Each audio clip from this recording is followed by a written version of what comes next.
Thank you very much. So we're going to kick off because of those exciting discussions, and this one is really saying, how do we build,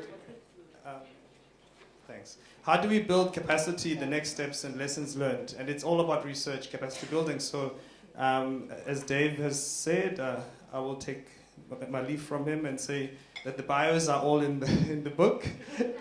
I think most of us know Bill Lawson, and he'll kick us off to talk about genetics and in psychiatry, the research and lessons learned. Thank you.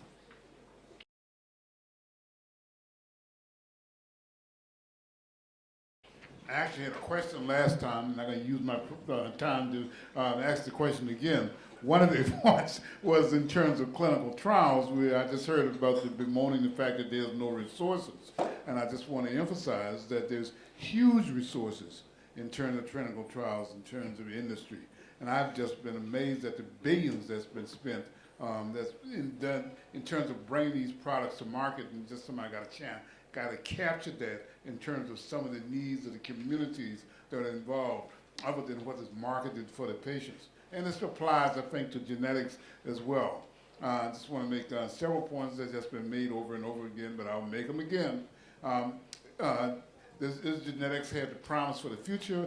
Again, the example is given in sickle cell anemia, and knowing for 50, 60 years the genetic basis for it. Do we have any new and effective treatments before that? Maybe. And so the promise has to be related to the reality. And the reality is that many of the promises are slowly beginning to emerge and have not only industry availability, but in terms of usefulness, in terms of clinical care, it's probably going to take some time. Not because there's anything intrinsic about it, just because of everything that's already been talked about, politics, et cetera, et cetera. We've already talked about the populations that need to be studied.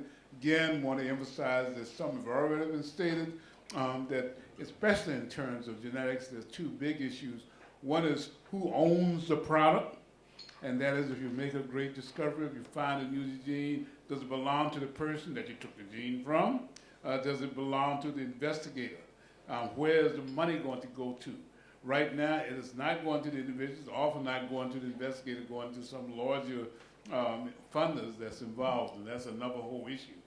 And then the other issue is, of course, the ethical issues involved in terms of the examples, of course, the Tuskegee study and others that many people in the U.S. community are very much aware of, that contributes to a deep concern about genetic research. The study, we did a study, just looked at people who volunteered for genetic studies and found that many of them felt that the results are going to go for bad purposes.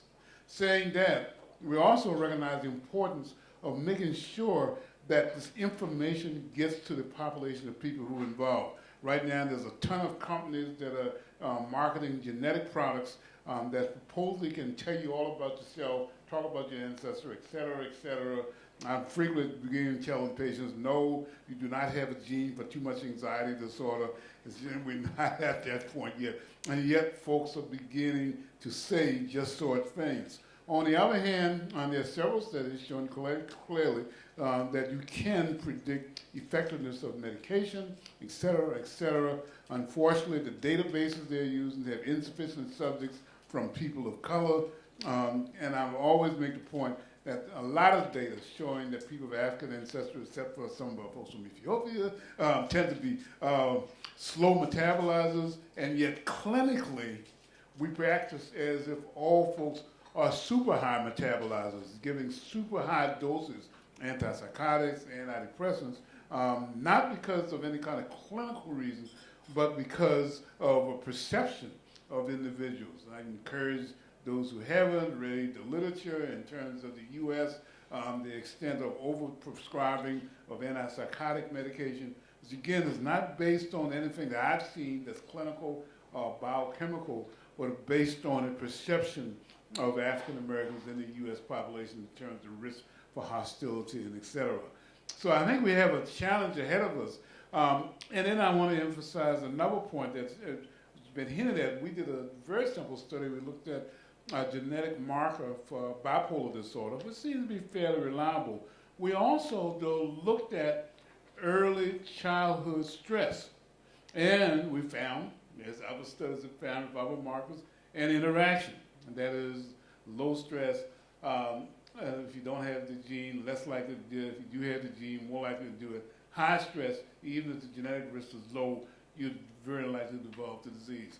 That many times we do find environmental genetic interaction. And those, I'm sure you have the PTSD data, the data that's showing that you can, in fact, get some DNA methylation in terms of chronic stress. So the story of the genetics is going to be, as we learn more about it, messier. It's not going to be any kind of simple answers. But on the other hand, I think it's going to be more important in terms of getting more information with multiple populations if we're going to make sense of it and make it have not only a health basis to improve the health of people, but also, I know it's a naughty word in this group, industry profit-making capacity so that we can start getting funded for the kinds of product studies that we want to do. Thank you.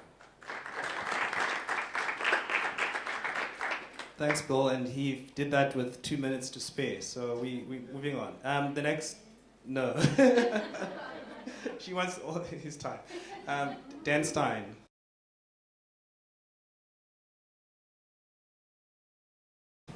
So I'm Dan Stein. Very happy to be here. So much for the invitation. So I'll talk about AFCNP, which stands for African College of Neuropsychopharmacology. And this really emerges from, you can't hear me? Let's try that. Great. There's an organization called CINP, or Collegium Internationale Neuropsychopharmacologicum, which began about the 50s with the discovery of a range of different psychotropics for major psychiatric disorders. And at that point, there were really very few people that were focused on researching these compounds. And CINP started meeting annually, and it was a forum both for science, and also for politics. And the politics was around mentorship, around collaboration. Particular collaborations that were really important was that between basic scientists who were busy with the pharmacology and clinicians who would get the compounds into trials, as well as between academia and industry, where the compounds often came out of. My own introduction to CINP was through one of the mentorship mechanisms that they have, which is called a Raphaelson Scholarship. So this allows a resident in psychiatry to attend one of their meetings, and it was really wonderful because you get to meet all these senior people that you've read about, and they're quite warm and welcoming. And since that time, I've actually gone regularly to the meeting. I think BONGA is also a Raphaelson fellow, and it's open to people from around the world, actually. They also have other kinds of mentorship schemes. One which I'm familiar with and involved in the moment is something around ethics. CINP then, as I sort of mentioned, has been around forever, or at least since the 1950s. For me, that's forever. And they have developed various sister bodies in different continents, or daughter bodies, I guess. So the one that comes to mind is the ACNP, which our American colleagues are familiar with. That is a particular culture which is a little different from CINP. For example, at ACNP, in order to be a member, you pretty much have to be a full professor and have lots of NIH grants, and you meet, as I understand it, in Hawaii in the December months. So Florida. Hey. For us in Africa, it's all like one country. So I didn't go to that because December's really gorgeous here, and I actually couldn't make it into the membership. Yeah, I'm venting now. ECNP is a little different. ECNP has very close ties with industry. It's very well endowed, and one thing that ECNP has done brilliantly is form collaborations between Western Europe and Eastern Europe. bringing on board and capacity building in Eastern Europe, and putting people in place to apply for EU grants, which often have to show partnership between a range of EU countries. So it's really been a very successful organization. I don't think it's much older than 2 decades. Then the Asian College of Neuropsychopharmacology started. I'm not very, very familiar with them, but I understand that they're successful. There was some calls made for the beginning of an African college a while ago, and it didn't seem feasible at that point. I think things have changed recently. We've heard about the HUBS grants, we've heard about H3 Africa, we've heard about NeuroGap, and a whole range of collaborative activities that are happening on the continent. So we thought, let's do it. And we started our first meeting, it was on the back of a NeuroGap meeting in Kenya 2 years ago, 1 year ago, because the second meeting was early this year in Cape Town, and the third meeting is planned for Uganda in July next year. And particular thanks to Dr. Kenna for heading that up. So I think why this is important is some of the values of CINP. So one thing that CINP does, it has a very transparent governance mechanism, there's a constitution, all these kinds of things, and we're in process of putting these in place. For FCNP, there's a strong focus on mentorship, and last year we had a young scientist kind of symposium where we gave prizes for presentations, and we encouraged people. There's a strong emphasis on training, and so what we've done at these FCNP conferences is had training often provided by members of ACNP, ECNP, and CINP who've come over and provided state-of-the-art lectures, approaches to the treatment of particular disorders. I think it's an ability for networking and for collaboration, and so I think we're in very, very early days, but I think we've got off the ground. I think we've had a very, very warm welcome from CINP, who've sent speakers to the different conferences and been aware of us and been very supportive of us, and so I'm hoping it takes off. And very concrete to-do item, please join us for the next conference. That would be awesome.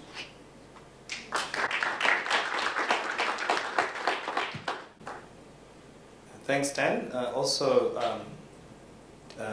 We're doing well with time. Thanks. CHRISTINA BORBA from EU. Thanks, Christina.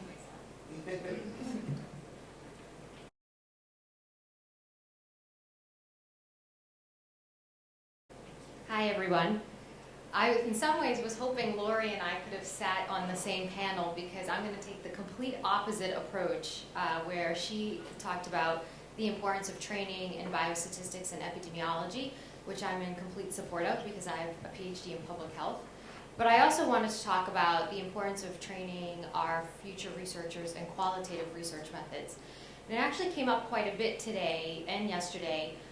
We were talking about, and I think it came from our Ethiopian colleagues, using service users into the research process. And that's what we call community-based participatory research, and really making sure that we involved the community from all phases of research, and that's from deciding the important research question. And so the idea is that we can sit in this room and think about what are the priorities for our populations, but at the end of the day, we should really be hearing from our patients in terms of what the priority areas are. Involve them in data collection, data analysis. There's a lot of bias in analysis, and so I think our patients should be part of that process. But why is qualitative research important, specifically around global mental health? And what also came up here is measurement. What we use to screen people for depression, anxiety, post-traumatic stress disorder, schizophrenia, we use very Western type measures. And what we don't do is do our due diligence to actually make them applicable, reliable, and valid for the populations that we're studying. And so qualitative research very much fits in making sure that we are using reliable and valid measures. The other thing that came up a lot as well was cultural psychiatry, right? So mental health looks different across cultures. And that is another way that we can use this methodology to be able to make sure that we are understanding psychiatry within the culture. One example I will give is actually a qualitative study we did in Liberia. We were looking at adults in Liberia and how they manifest distress. There had been some published research, quantitative research, on rates of depression and post-traumatic stress disorder. And again, not really the reliable, valid measures were used. I wasn't sure. And so we ended up doing some work. And one of the participants it was a qualitative study. We asked them, can you think of someone that went through the war that is still suffering today? And we didn't ask about mental health. We didn't ask about emotional suffering. We just said suffering. All 40 participants talked about mental health without us probing for it. And what we were getting from it is how people described suffering.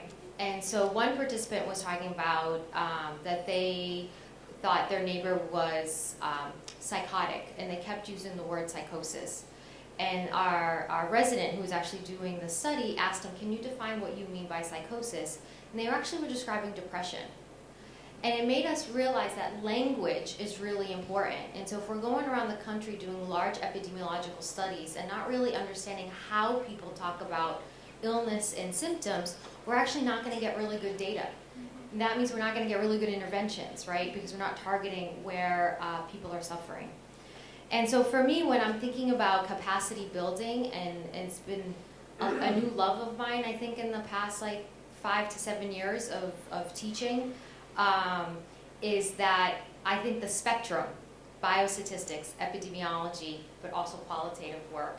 And I think if we can train our future scientists in kind of mixed methodology, and that's where I think the field should really go. The other piece in terms of, because we're talking about research capacity, is also infrastructure. And so, we can train our future scientists in the best methods out there. But if we don't have the infrastructure at the universities, at the academic medical centers to be able to submit grants and actually run grants, that's also very problematic. And so one of the things that I've also been very much interested in is building capacity at the infrastructure level. So not just training our scientists, but training grant managers and people to how to finance grants. And so by building the whole team, I think we can actually push the field forward. But I think I've been feeling over the years, I was trained as a very quantitative person, and then was trained by an anthropologist in my PhD. That was about 10 years ago. Wow.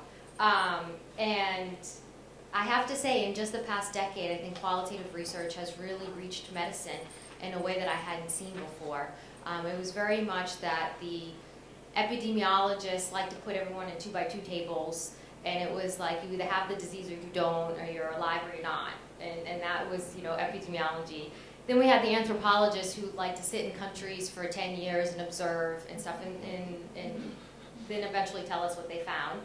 And what I'd like to do is bring those two methodologies together in a way that we can still honor the methodology of qualitative work, but in a way that translates it much quicker back into the field, and also be able to partner with our epidemiologists as well. And how am I doing? 2 minutes, okay. Is Ebola. I think Ebola was a great example where we needed our epidemiologists to really tell us the numbers of the impact of what was happening. But it was really the qualitative researchers that went in and really understood culture, and how culture was really impacting burial services, how important, how we took care of our loved ones that were deceased. And we really used that qualitative data to think about interventions and how we could then use people's cultural practices, still honor them, but still keep them safe. And I really thought that was a great example of how kind of epidemiology and qualitative work could come together. And I would really love to see that also in global mental health. So I'll let you. Thanks, Christina.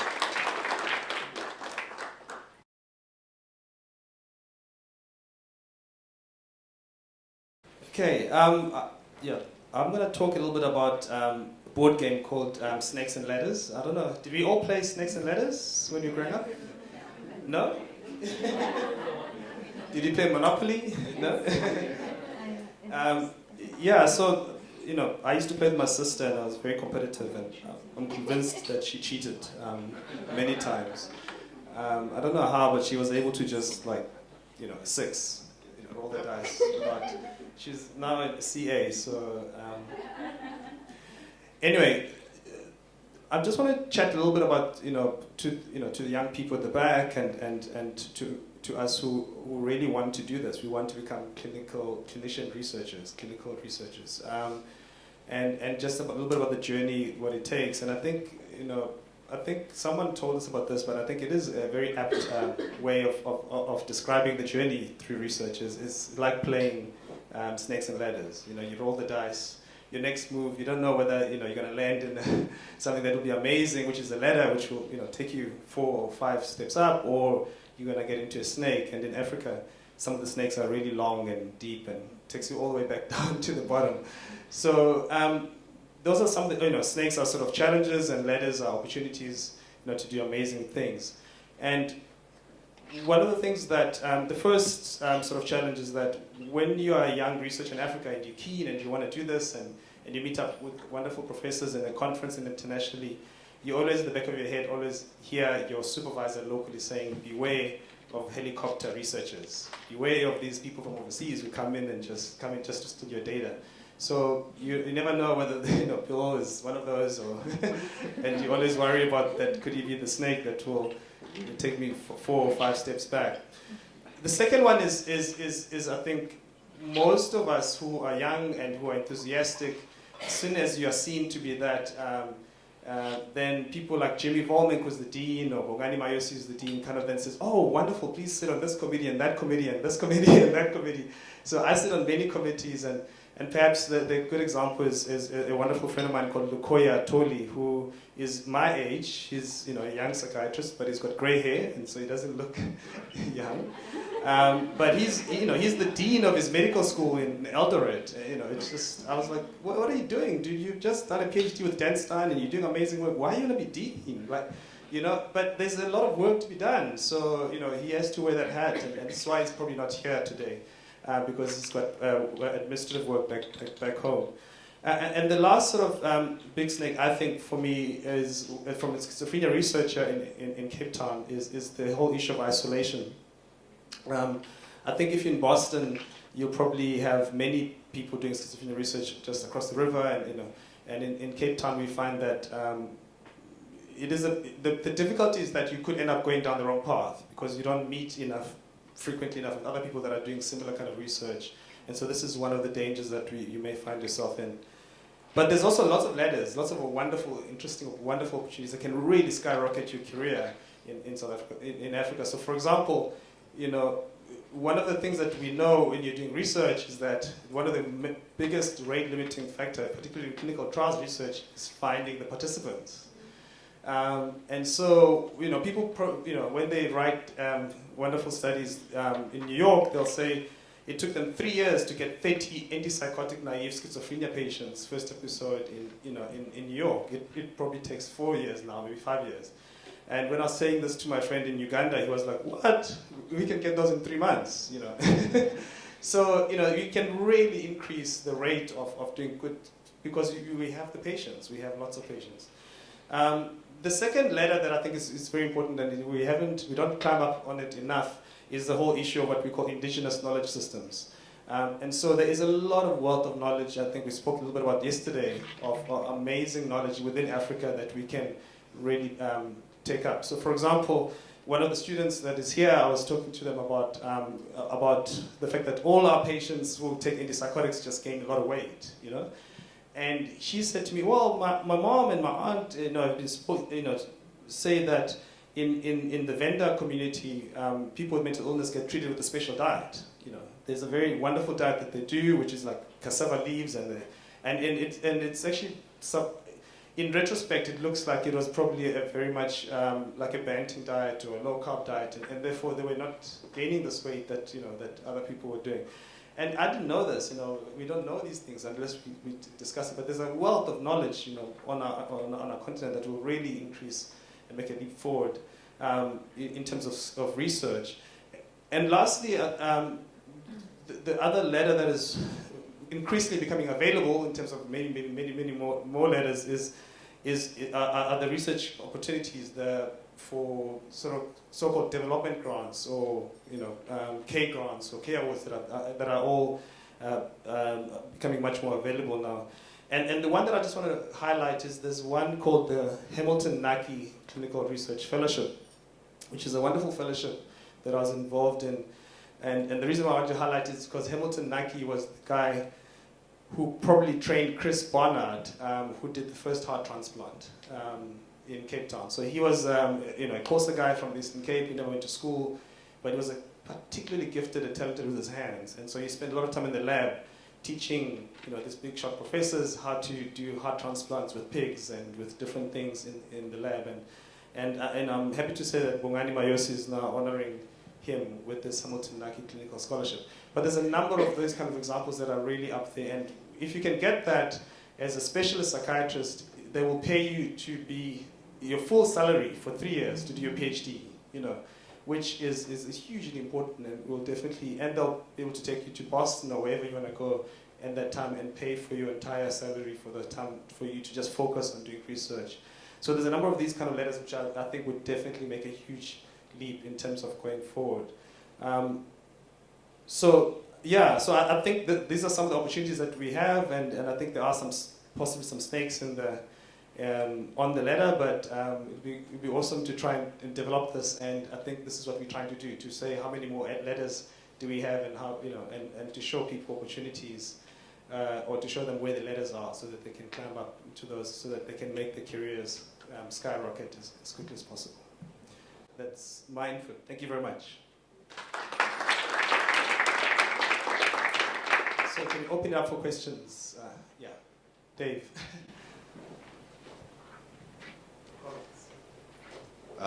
Thank you, everyone. Great presentations.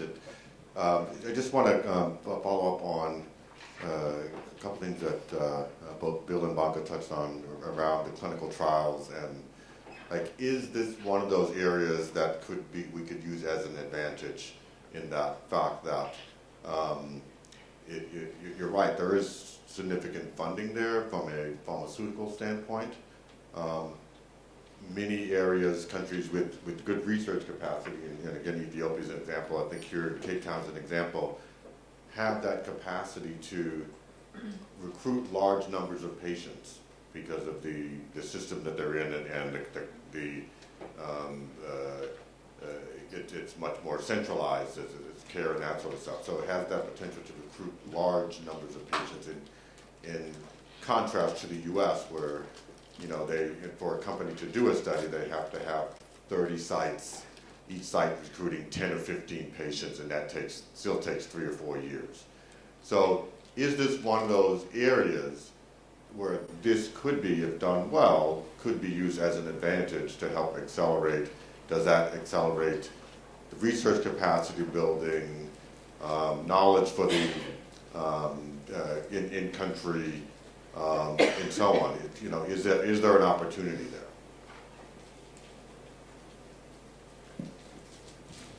Absolutely. Right. No, I think it's a tremendous opportunity, not only that, but also really improve address the diversity issue.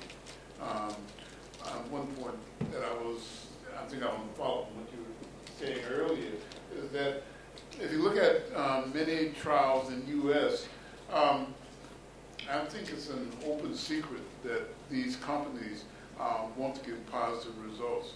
And to get positive results, you get the least diverse, most homogeneous population that you can get. And voila, you'll get a significant N every time. When in fact, then you could go into phase 4 trials, and of course drug work and all that stuff. I think there's a practical reason we need to go out and start looking at other populations, larger populations, other countries. And also another reason they, of course, go out to other countries because they don't have this tighter ethical regulatory process. I think that's something we need to get a hold of and get a handle on. And also the whole issue about patient-involved research, not just a community or large entities involved, but the individuals having a role in terms of what's going on and how to determine the input about what are the important questions.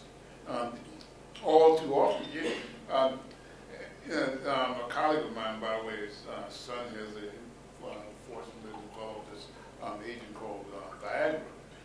But as many of you know, the story of Viagra, of course, they had this side effect that was they're trying to get pulmonary hypertension, and these patients wouldn't give up the medication even though the results weren't working because of the strange side effect of erectile continuation.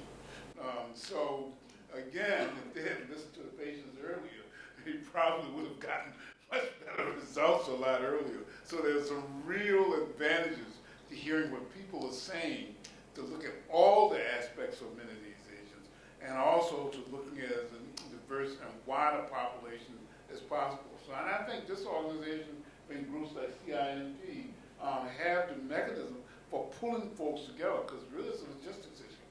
How do we get folks together? How do we address the regulatory issues, and making sure that we can make it happen? Thank you. Other questions?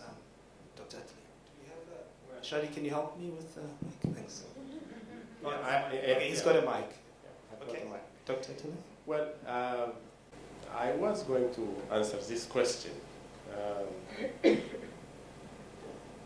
Is it really appropriate to do that kind of study here where you get so many participants in a month or two, which would be difficult to get in years in the United States or other places? I think that should be possible, but the ethical issue has to be seriously taken into consideration. If all ethical considerations are taken seriously and ownership of those kinds of projects are really led by locals and other people bringing really expertise and capacity building and incentivization of participants properly. I think each country has, well, all countries may not have very stringent monitoring mechanisms and policies on shipment of specimen and building capacity locally and all these things. If all these things are really put in place in a proper, addressed properly, I think that's the way to go about it. And it should be okay, in my opinion. But of course, you have to understand that people nowadays are becoming very paranoid about such things, and you need really a lot to do explaining and why. Yeah, because of the past history and well, you know better, of course. So absolutely. So if all these things are addressed properly, I think this should be okay, in my opinion. Thank you very much, Dr. Slay. Dr. Bailey. It looks like I just spoke about Dr. Stein and Dr. CHILIZA about university partnership relationships. A few years back, I was in Nashville, and the urology department at Vanderbilt had a relationship, I think, with a group, I think perhaps it was in Ghana, and it was mutually beneficial, I think, for both. Those are something a bit different than organizational relationships or government relationships. Interestingly, what your experiences have been in that regard, whether you're receptive to that, and what might be a process that makes that work best here. For research capacity building. Partnerships between universities for research capacity building. Absolutely, I think, to follow Dr. Lawson. So I think there is huge support for universities wanting to work together. Many times science agencies encourage it. So within the country, they will say, we'll give you a grant if it's across a couple of sites or something like that. Within Africa, I think our universities are very keen on what has become termed Afropolitan collaborations and encourage faculty to develop collaborations.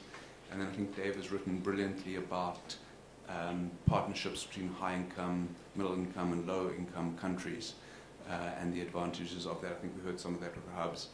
and other collaborations. I mean, for me, speaking personally, that's been absolutely key, is being able to have collaborators in a range of different settings and contexts. I can't see a downside yet. The helicopter stuff seems to be somewhat mythical.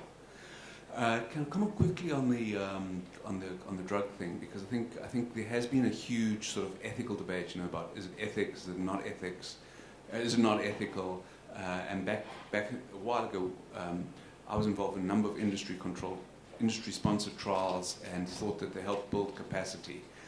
So I'd be interested in what Soraya says about what's happening at Stellenbosch, but at UCT, it's a little bit dried up, is my sense. We have very few faculty who are involved in clinical trials.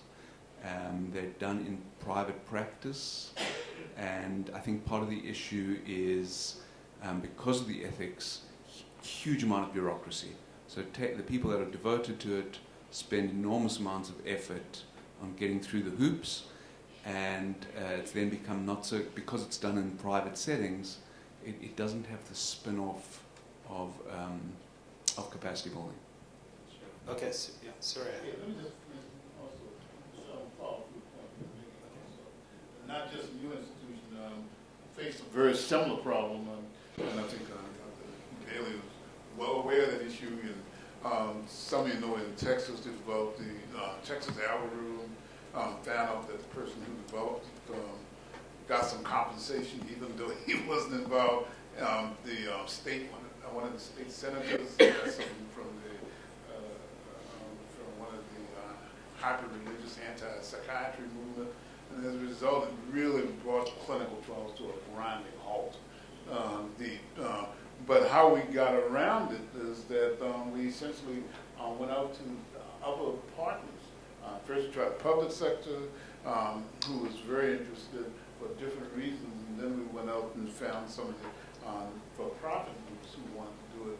They started doing it. We brought some of the folks on the faculty, gave them appointments, so we got academic appointments, and then built it from there. But not from the academic faculty, who was pretty much burnt out trying to do these. So it's doable, but it's not easy, and the barriers sometimes can come from strange directions. Thank you. Soraya, you wanted to respond? There's a mic there in your table. On your table. Yeah. I just wanted to confirm with Dan that industry-sponsored trials are pretty much dry up in psychiatry. And I think one of the challenges of doing investigator-led trials is our regulatory approval. So it's not just our IRB approval, it's our Medicines Control Council approval, which is the equivalent of the FDA or the EMEA. And our NCC doesn't discriminate between industry-sponsored investigator-initiated trials, so it becomes increasingly burdensome for a sole investigator to run a single or multi-site trial and contend with all of the regulatory approvals. And I think that's where investigators need support. They really need the support that industry has to get their trials through the ethics and MCC hurdles. Other comments from the back before I take it to Dr. Sorrell? Okay, we've got Pamela on the left. And then Pamela.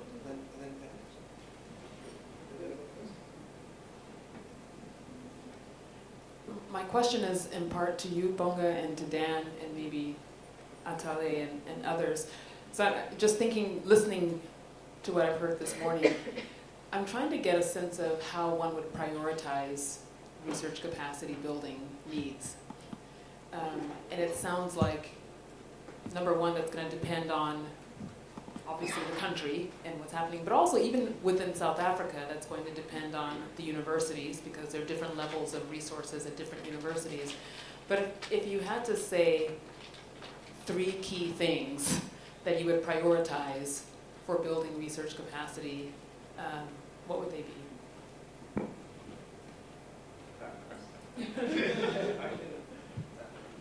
Yeah, sure. It's a difficult one, but my take on it is that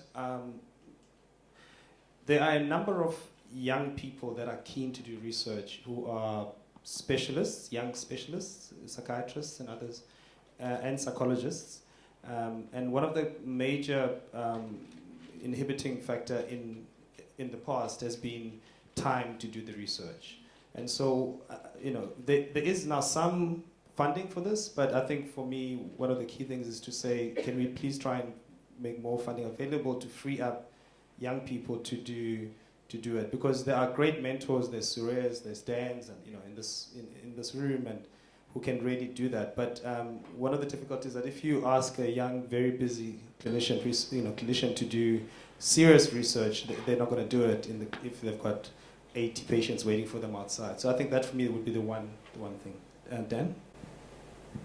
Yeah, I think it's a really interesting question, and I think that the quick answer, silly answer in a way, is to follow the Collins, research priorities. Have the where you have a research priority, then build capacity in that. I think there is a risk, I would say, that the initial research priorities that were put out by the WHO, I forget who the lead author was very much on research priorities in Africa or public mental health priorities, and I fully get that. And then you would say the research priorities are in building capacity in public health locally, and I would agree. I mean, it's absolutely. On the other hand, I much preferred your research priorities, which were more comprehensive and said you also needed to understand causes of illness and a whole range of other things other than just the public health aspects. And so I'm very pleased that we have people in the room who are doing genetics or brain imaging or whatever. It's a bit more of a struggle to convince government why we're doing that, and I absolutely understand that there's not an immediate payoff. I get that. But there are all kinds of other payoffs. There's preventing the brain drain. So many people have to leave or wish to leave because they're passionate about these things, can't do them here, let's go overseas. So let's do them here. And then there's also just the educational aspects of that. So how do you even begin to understand papers on brain imaging that appear in the American Journal of Psychiatry if there's no scanner here? Yeah, if you've got a scanner and you've got one resident who's busy with the scanner, understands a particular methodology, you can at least engage with the literature, and I think that has huge benefits in terms of how to deal with patients, how to, practical benefits. So I guess my need, sort of my gut answer to your question is, it's not that easy. Dr. Sorrell, I'll come to you soon. Sure. There's a mic. So just okay. Yeah. As Dan said, this is a very difficult question, but I would see that the research priorities in our continent would be one, public health research should be our priority number one, in my opinion. And then biomedical research, laboratory-based, should come next. And when we talk of capacity building, I think mainly really the capacity should be on methodology, issues about statistics. These are the areas that keep many of our colleagues away from research. They think they're incapable, and that's the reason why they are not coming near research. All that biostatistics and these methodology jargons and all of them frighten them to come to this. And if they are confident in what they will be doing, I'm sure we'll be able to attract so many doctors and other health professionals to research. And there is this kind of mystery, with the foggy thinking about what research is all about. So sure. I think those are the areas that we need to Dr. Sidat, Surya? May I I think she's answering the same question, Okay. so then we'll come to you, Elliot. So my Sorry. top three Sorry. in rank order is biostatistics and bioinformatics. Number 2, I would say, is intervention trial designs. And number 3 is psychiatric genomics research. Thanks. Elliot, thanks for being patient. Right. My concern is that we're talking to each other, and I think keeping it just closed in the system of scientists and researchers is keeping the agenda moving at a snail's pace. We really need to open this house of research to all those who benefit from its riches, governments and the people. If we keep it still closed in a closed dialogue between ourselves, we'll remain marginalized, and young people be frightened, and the resources will not be available, and the industry is sort of locked up in its own mirage. Now, opening the house requires a commitment in a risk-taking. It's kind of not being risk-averse to take the time and have the time to be able to translate our language and our aspirations to those with whom we need to collaborate to get the resources. That involves government, that involves industry, that involves the media, that involves families and people, regular people, that involves the industry. So while I appreciate the singularly focused attention that is required to do research, you need to continue that path. But you need to attend to this other path, the path that governs us, that would influence in setting priorities and making the allocations for resources necessary. I don't think we're giving enough attention to this other overarching suprasystemic issue to bring it to bear on these issues that we're talking about, so well articulated by the panel and by the wealth of literature that we have. So I think this is not relevant only to Africa, it's a global issue. How we articulate this is not an Africa-specific issue, but it's extremely important to Africa to get Africa to get out of what I was talking about yesterday. For those who were not here yesterday, forgive me for repeating this. I said that the West for too long has been involved with Africa and still is involved with Africa in a neo-colonial mode. Africa is still dependent on the West. We need to bring Africa to be a partner and not in a continuing neo-colonial relationship. To do so, we need to open this house of research to these other forces. And I think we need to get some of our best minds, including researchers and academics and educators, to purposely attend to this issue.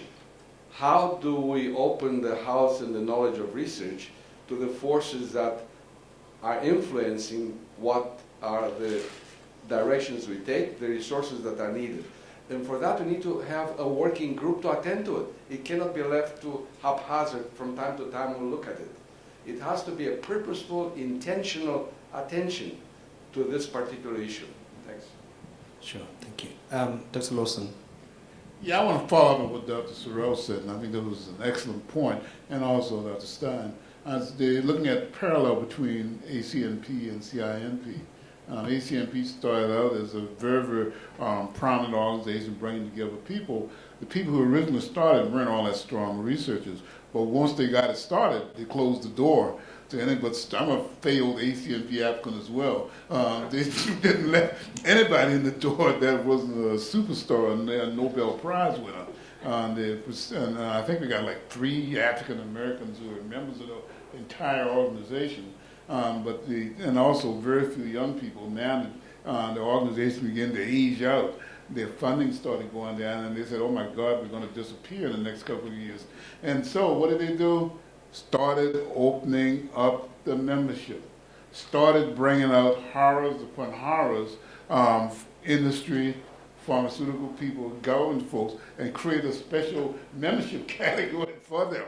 And I think the message is clear. I mean, one of the interesting things of this meeting is interesting. I haven't seen too many pharma industry people here. I haven't seen too many venture capitalists.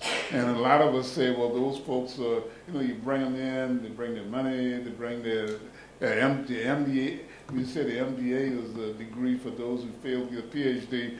But, but at the same time, I think those are the folks who in fact many times very brilliant, who are very good at doing what they do, that is bringing resources together. And I think that we should really have a group, advisory group, bring them in as members, get them here so that they can bring their expertise. My son just started a company. I said, how do you guys do it? They said, we used to sit around the table and bring in, we'd sit in the middle and we think of our ideas, and we have venture capitalists sitting on the outside, and we throw them out there, grab them, and they build on it. That seems to be a model that's very, very effective. Let's not chase away folks that's got the resources. Let's bring them into the core and try to educate them and make them as part of the effort that we're doing. Thank you very much, Dr. Lawson. So I'd like to bring this panel to a close by just saying 2 words or 3 words. The first one is, I think, we really need to hear the younger people at the back. And so, as Dave Henderson has said, after lunch, we would really like to open up and, I invited a few of my colleagues like Akena and others specifically so that, we can hear their voices about how this institute could help them soar. And so this is what we want to talk about in the next, just after lunch. We have a lunch break now from 12:45 till 13:45, and then I've been told that Dr. Mashadi Motlana will do the chairing after lunch, and so she will whip everyone into shape and quickly and precisely, and we can have really dynamic discussions towards this goal that we want to have. So we want to leave here, this room, at about 5 o'clock with concrete decisions and steps forward. So thank you very much, Dan. Thank you very much, Christina. Thank you very much, Dr. Lawson, for wonderful panel discussion. Let's have lunch.